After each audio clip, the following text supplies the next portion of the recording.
Bismillahirrahmanirrahim. Assalamualaikum warahmatullahi wabarakatuh.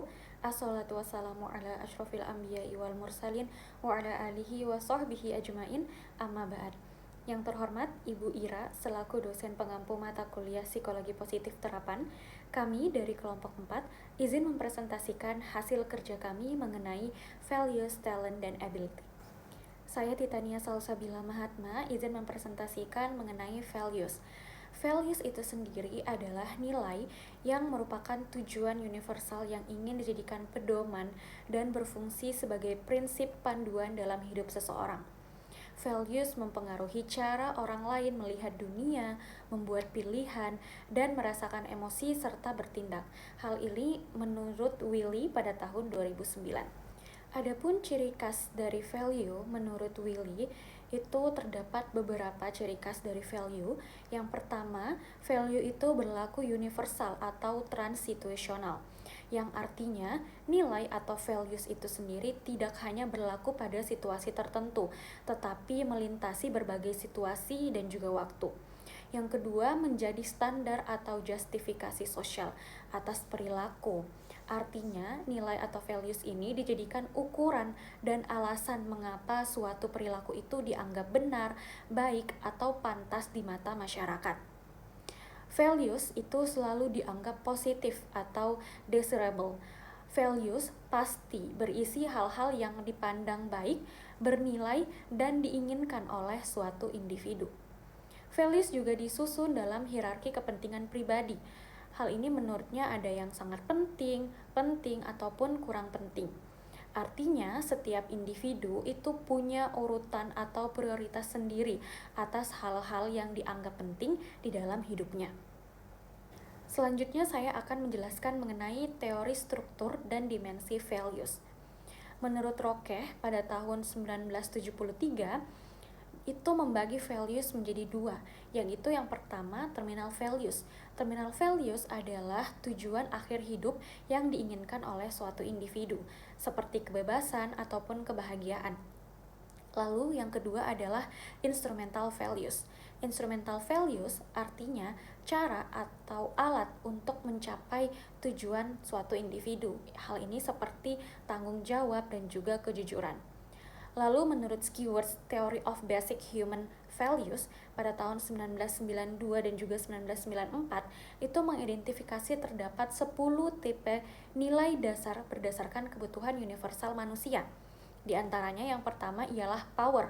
Ini berbentuk seperti status, dominasi, ataupun kontrol sumber daya. Yang kedua adalah achievement. Achievement ini seperti kesuksesan ataupun kompetensi. Yang ketiga adalah hedonism. Itu seperti kesenangan dan juga kenikmatan hidup. Lalu ada stimulation, seperti tantangan dan juga kebaruan. Lalu ada self-direction, ini adalah kebebasan berpikir dan juga bertindak. Lalu yang keenam adalah universalism, yang artinya pemahaman, toleransi, kesejahteraan untuk semua umat. Lalu yang ketujuh adalah benevolence, yaitu perhatian pada orang dekat. Lalu yang kedelapan ada tradition, yaitu menghormati dan juga menghargai adat dan budaya.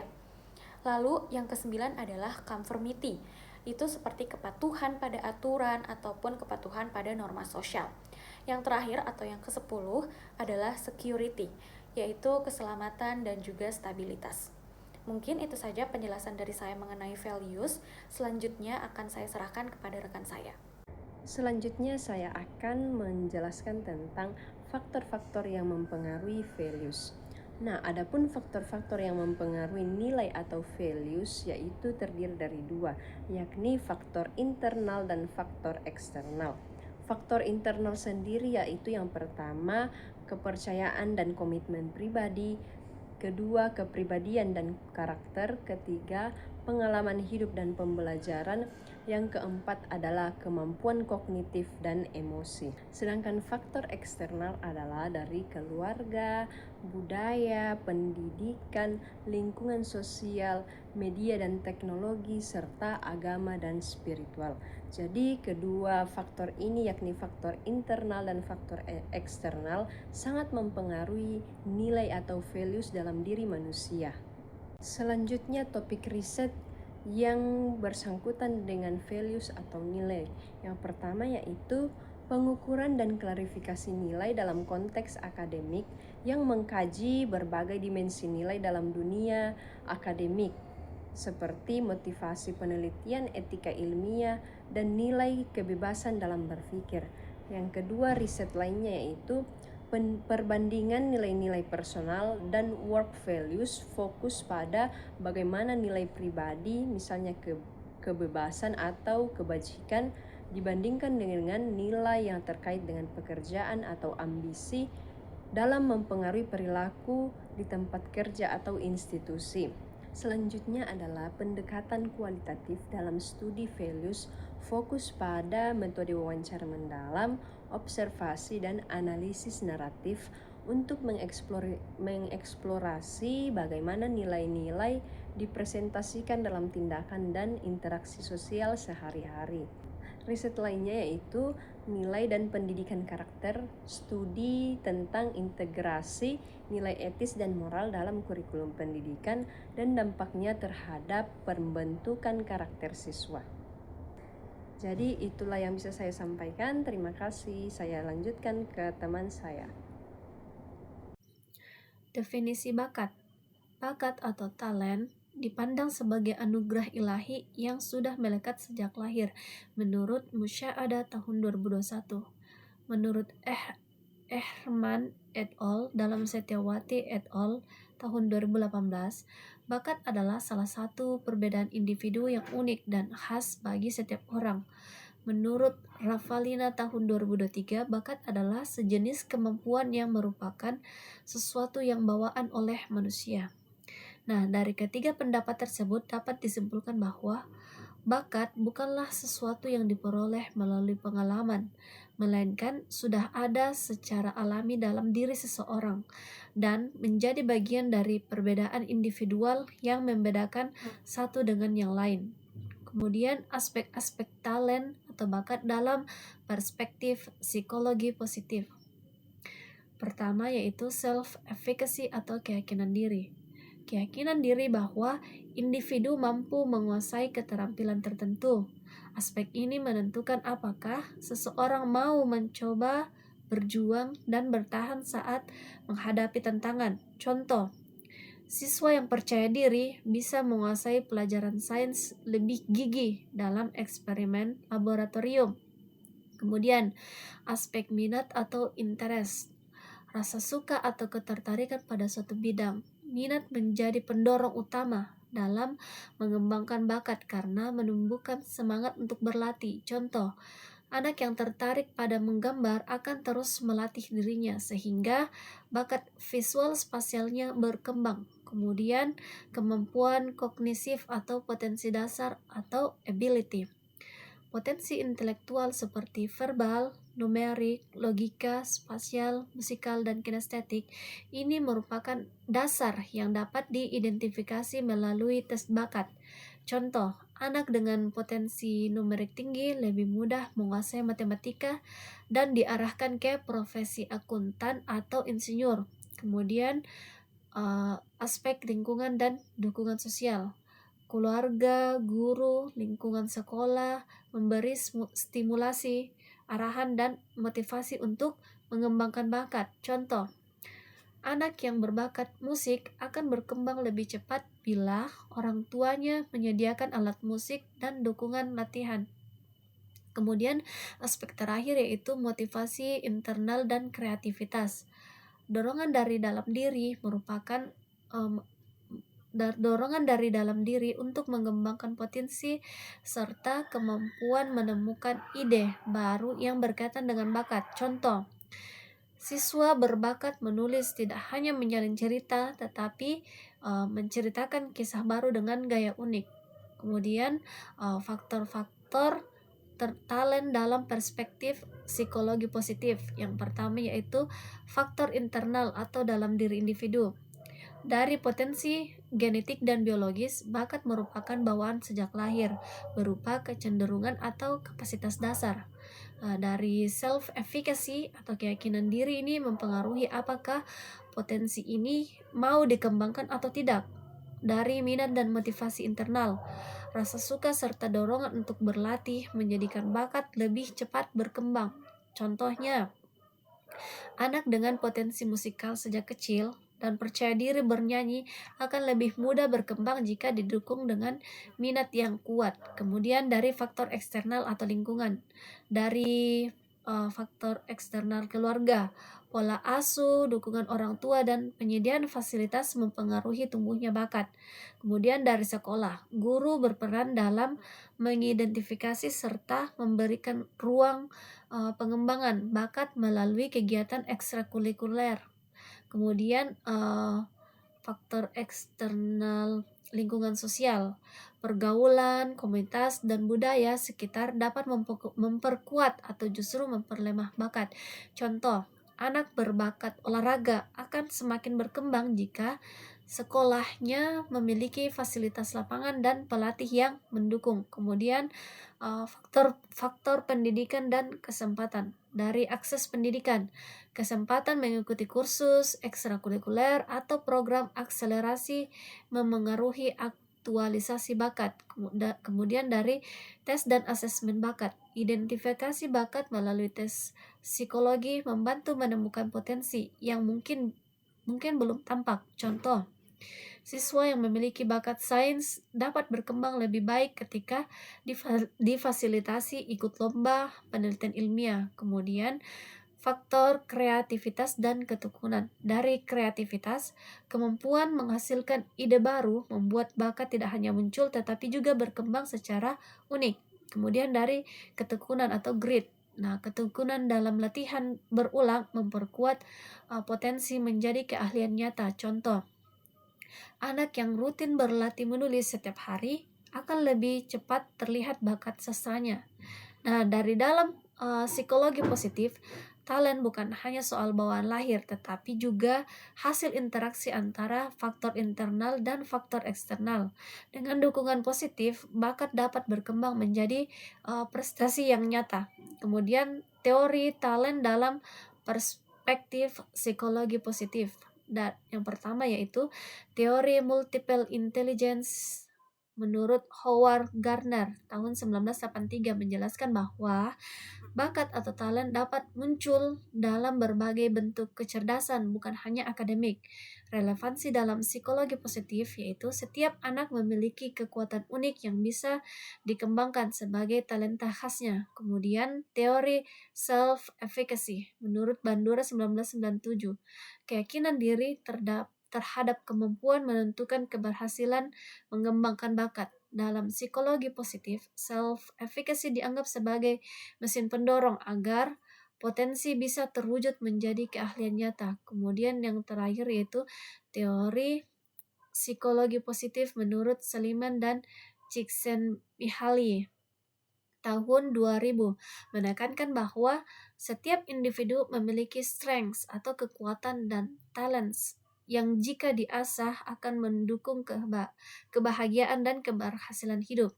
Nah, talent ini dianggap sebagai bagian dari karakter strengths yang perlu ditumbuhkan melalui pengalaman positif. Kemudian, dimensi talent dalam perspektif psikologi positif. Ada 5 dimensi talent yang dapat dirangkum yaitu sebagai berikut. Yang pertama, dimensi kognitif. Nah, kemampuan dasar seperti verbal, numerik, logika, spasial, musikal, kinestetik. Contohnya, anak cepat memahami konsep matematika, yaitu itu masuk dalam talent numerik. Kemudian, dimensi afektif, minat, motivasi, rasa suka terhadap bidang tertentu. Contoh, siswa menyukai seni lukis sehingga bakat visual spasialnya bisa berkembang. Kemudian, dimensi konatif atau self-efficacy dan ketekunan.